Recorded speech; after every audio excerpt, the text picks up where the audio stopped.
দুদিনৰ চিনাকিও শুনামোৱা নাজানো আতি কৰি মাতোনো নমস্কাৰ, মই শ্ৰীমতী চয়নিকা গগৈয়ে আপোনালোক সকলোলৈকে অসমীয়া নৱবৰ্ষৰ আন্তৰিক শুভেচ্ছা জ্ঞাপন কৰিলোঁ।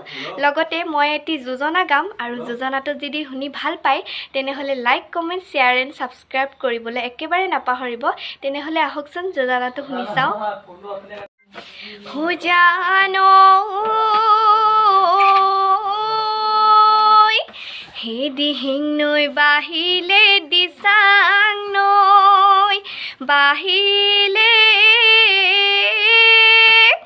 ও জাজি নৈ ওপ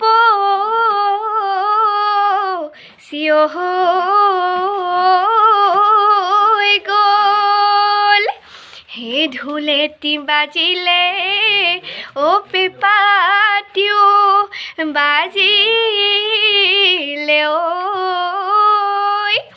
ও দেহা মন উতলা